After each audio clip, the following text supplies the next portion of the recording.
Hello කොහොමද ඔයාලට welcome back ටු මයි YouTube channel. ස්කෝලේ වැකේෂන් හින්දා අපි මේ ලෑස්ති වෙන්නේ ට්‍රිප් එකක් යන්න.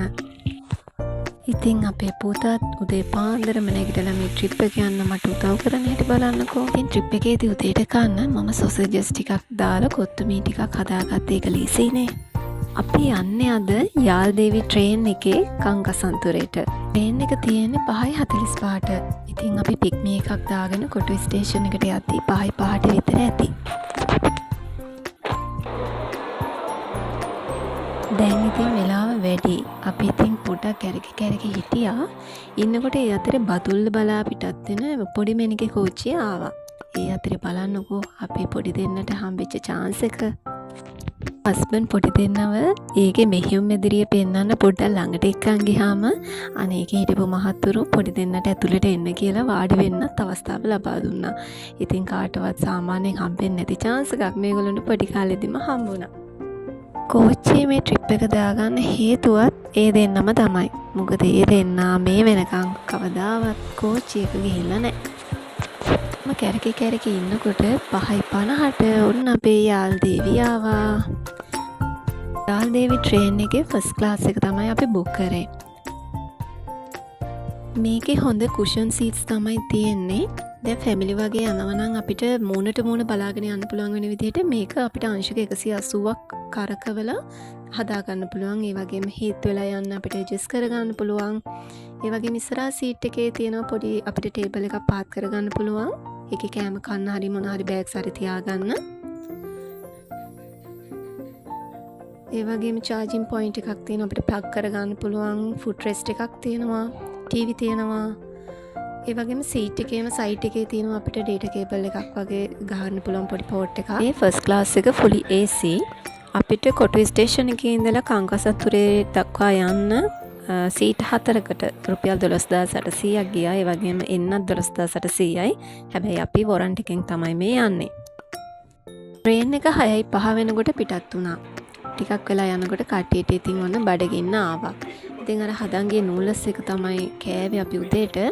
ඇත්තටම මේ නූලස් එකක් එහෙම හදන් ගියාම අපිට ලේසි ඒ වගේ තැනක කන්න.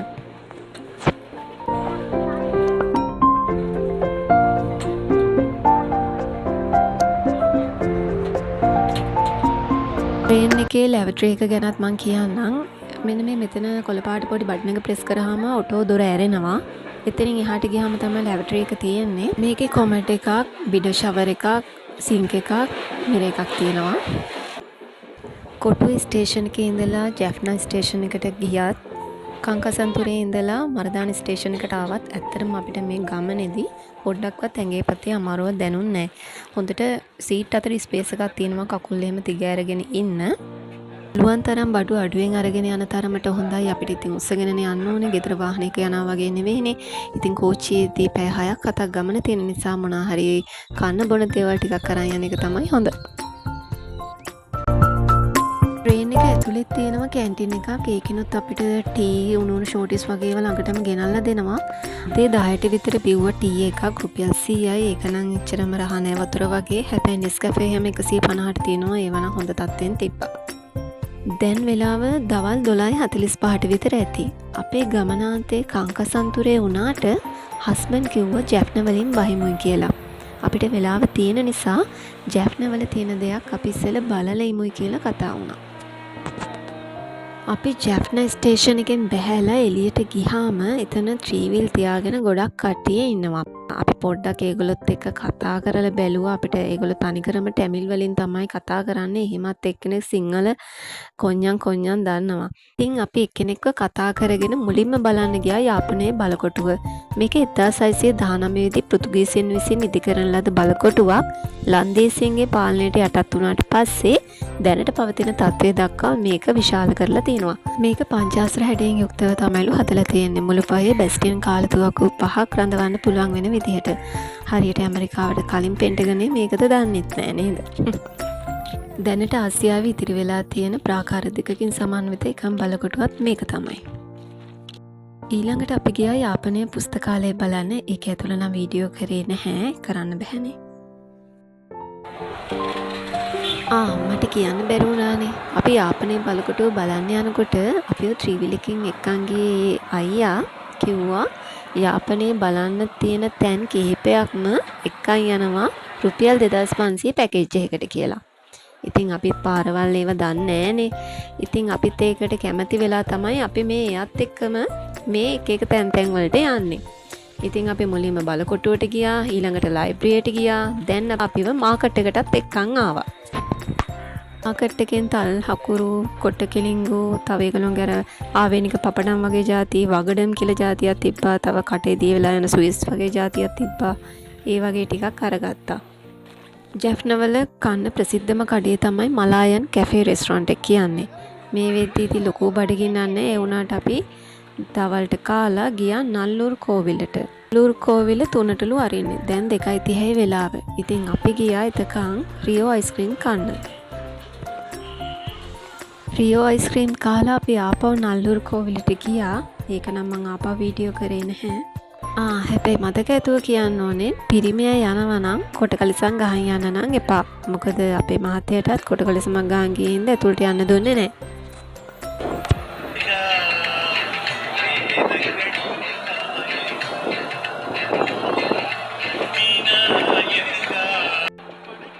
ඇෆ්නවල බලන්න තියෙන ඒවා දැන් බලලා ඉවරයි. ඊළඟට අපි නවාතැන් ගන්නේ අද රැයට කංකසන්තුරේ තල්සෙවන ආමි රිසෝට් එකේ. ඉතින් අපි මේ අයව ගානක් කතා කරගෙන එතෙන්ටම ගිහිල්ලා බස් ගන්න තමයි මේ හැදුවේ. මොකද ජැෆ්නවල ඉඳලා කිලෝමීටර් 20ක් තියෙනවා ඒ රිසෝට් එකට. ඒ අතරෙත් හනුමාන් කෝවිල කියලා තැනකට ඒ අයියා අපි වෙකගෙන ආවා. අපි ඒකත් බැලුවා. පැය 3ක් වගේ ඇතුළත අපි ගොඩක් ස්ථාන බලා ගන්න පුළුවන් වුණා. ඇත්තටම අපිත් එක්ක ගිය අයියා හරිම හොඳයි. ඊළඟට අපි හරියටම 3:55 වෙනකොට අපේ තල්සෙවන ආමි රිසෝට් එකට ආවා. අපිට චෙක් ඉන් වෙන්න තිබ්බේ දවල් 2ට. අපි ඉතින් රූම් එකේ අතුරු ගන්නකම් අපි ලොබි ඒරියා එකේ වාඩි වෙලා හිටියා. එතකන් අපිට වෙල්කම් ඩ්‍රින්ක් එකකුත් හම්බුණා. ඉතින් මම මේ රිසෝට් එක ගැනත් පොඩ්ඩක් කියන්නම්කෝ. මේ රිසෝට් එක ආමිගෙන් තමයි සම්පූර්ණයෙන්ම නඩත්තු වෙන්නේ. මේ වගේ පළාතක මෙච්චර ලස්සන හොටෙල් එකක් තියෙනවද කියලා හිතා ගන්නවත් බෑ. ඒ තරම් පුදුම ලස්සනයි මේ හොටෙල් එක. සුපර් ලක්සරි ස්ටෑන්ඩඩ් කියලා තමයි මේගොල්ලෝගේ රූම්ස් කැටගරි වෙන්නේ. ඉතින් ඇත්තම කිව්වොත් අපේ මේ ට්‍රිප් එකට දින යොදාගත්තේ මේගොල්ලෝගේ රූම්ස් අවైలබල් වෙලා තියෙන විදිහ බලලයි. ඒ තරමට මේකේ ඔක්කොම රූම්ස් බුක් වෙලා තිබ්බේ. ඉතින් අපිට අන්තිමට ඉතුරු වෙලා තිබ්බේ ස්ටෑන්ඩඩ් රූම් එකක්. ඒකේ ෆුල් බෝඩ් එක රුපියල් 14,000ක් තමයි වෙන්නේ. මේ රූම් එකේ ඩබල් බෙඩ් දෙකක් තිබ්බා. ඒ වගේ මේකේ AC ෆෑන් තියෙනවා. මෙතන පුටු දෙකක් තිබ්බා. අපිට වාඩි වෙලා ඉන්න පුළුවන් ටවල් රැක් එකක් තියෙනවා. වෝල් මිරර් එකක් තියෙනවා. මෙතනින් බැල්කනියට යන්න පුළුවන්. මං එතනින් ගිහිල්ලා පෙන්නන්නම් පස්සේ.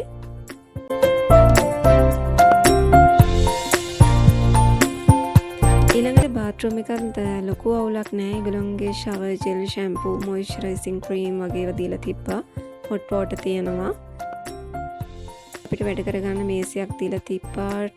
ටී හදාගන්න පැකට්ස් ಜಾති ඒ වීදුරු කෝප්ප දීලා තිබ්බා. හීටර් ජග් එකක් තිබ්බා. ඒ වගේම තව අපේ බඩු තියාගන්න පොඩි ටේබල් එකක් තිබ්බා. මිනි ෆ්‍රිජ් එකක් තිබ්බා. ටීවී එකක් තිබ්බා.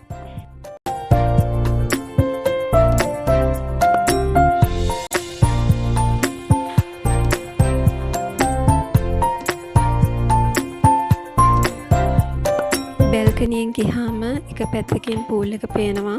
අනිත් පැත්තෙන් මුහුද පේනවා. හරිම ලස්සනයි. හරිම නිස්කලංක බවක් තමයි තියෙන්නේ නා.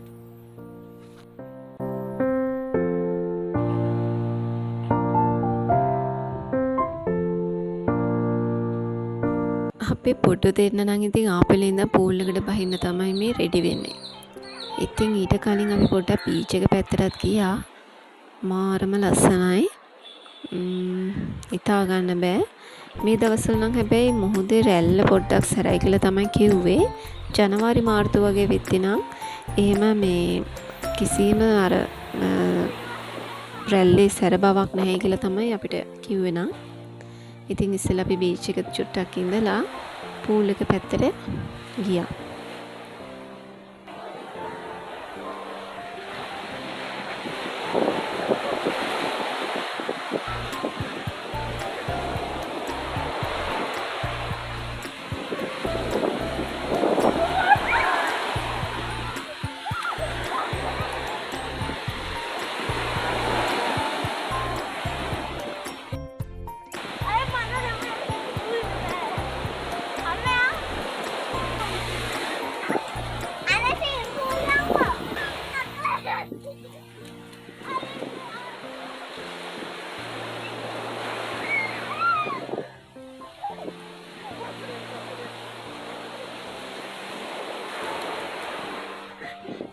බීච් එකේ ගෝලං කර කර ඉඳලා ආවට මොකෝ ටිකක් වෙලා යනකොට අහස කළු කරගෙන ආවා.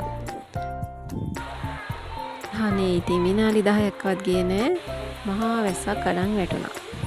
පව් ඉතින් පොඩ්ඩ දෙන්නට නම් එන දුකෙන් හිටී ඉතින්. ඉතින් බාගෙට තෙමිච්ච කුකුල්ලෝ වගේ රූම් එකට ඇවිල්ලා ඉතුරු ටික නාගත්තා. දැන් ඉතින් සීතලත් එක්කනේ තේ එකක් හදාගන්න තමයි හැදුවේ. හැබැයි කියන්න ඕනේ මේ දීලා තියෙන ටී පැකට් වලින් නම් තේ කෝප්පෙන් භාගයයි හදන්න පුළුවන්. මේ ප්‍රමාණවත් නම් නැහැ. අපි රියෝ එකෙන් ගත්ත චීස් කේකුයි මූස් එකකුයි ගත්තා ඒකත් එක්ක තේ බිව්වා.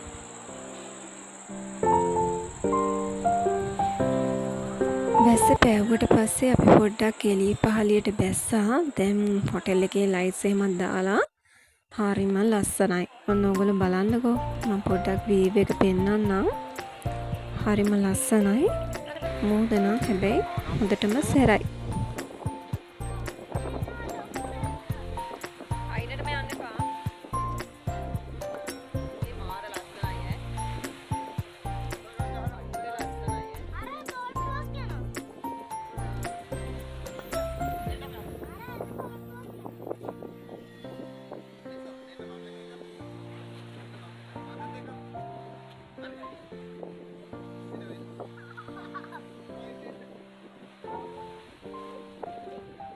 බඩට ගැහුවලු බඩට දෙනවලු අක්කාගේ අක්කා මල්ලිගේ බඩට ගහලා අයියෝ පේනවනේ ට්‍රිප් එකක් ගියයි කියලා නෑ දෙන්නගෙන අඩුවල නම් අඩුවක් නෑ.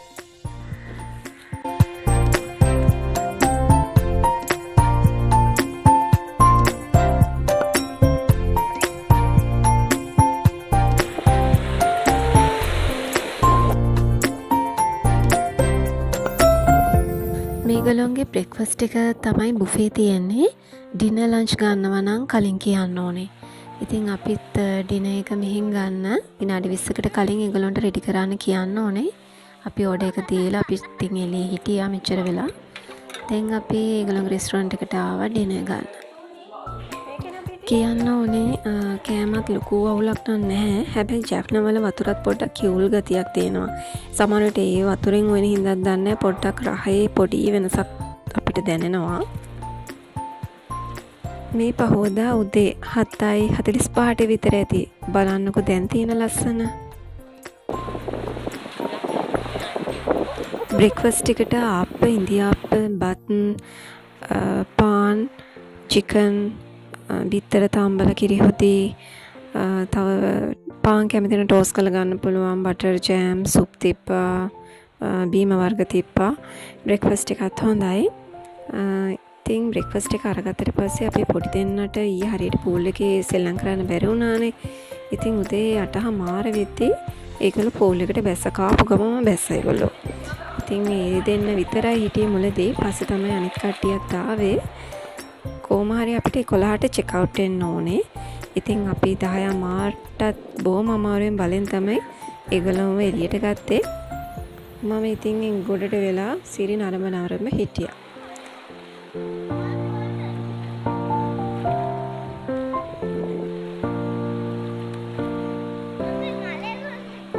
ඊට පස්සේ අපි චෙක් අවුට් වෙන්න අපි ඔක්කොම බඩු ලෑස්ති කරගෙන ආයි ලොබි ඒරියා එකේ හිටියා. ඒගොල්ලෝ රූම් එක චෙක් කරලා කියනකම්. ඊට පස්සේ ඉතින් අපේ අද ට්‍රේන් එක ආපහු යාල්දේවිකේමනේ යන්නේ. ඒ ට්‍රේන් එක තියෙන්නේ 1:40ට. දැන් තාම 11 වෙලාව. ආමි රිසෝට් එකේ ගහලා තිබ්බා කංකසන්තුරේ තිස්ස රජමහා විහාරය කියලා පන්සලක් තියෙනවා මේ හරියේ. හරියටම රිසෝට් එක ගාව ඉඳලා කිලෝමීටරයක් දුරින් තියෙන්නේ. ඉතින් අපිට වෙලාව තියෙන හින්දා පයින් ගියා මේ පේනවනේ. පොඩ්ඩක් උස්සගෙන තමයි අන්තිමට ගියේ. දේවානම් පීතිස්ස රජ සමයේ ආරම්භ වෙච්ච මේක ඓතිහාසික පුරාණ පන්සලක්. මේ බලන්නකො මේ චෛත්‍යය ලංකාවේ තියෙන එකම ඝටාකාර හැඩයේ තියෙන චෛත්‍යය. මේ පන්සලේ වැඩ ඉන්නේ ගාල්ල දිස්ත්‍රික්කයේ ස්වාමින් වහන්සේ නමක්. උන්වහන්සේ විතරයි මේ පන්සලේ වැඩ ඉන්නේ. ඒ වගේම උන්වහන්සේට දාන ලබා දෙන්නෙත් හමුදාවෙන් තමයි පන්සල බලා කියාගන්නෙත්. අපි ස්වාමින් වහන්සේත් එක්ක කතා බහ කරා. හරිම නිහතමානී පින්වන්ත ස්වාමින් වහන්සේ නමක්.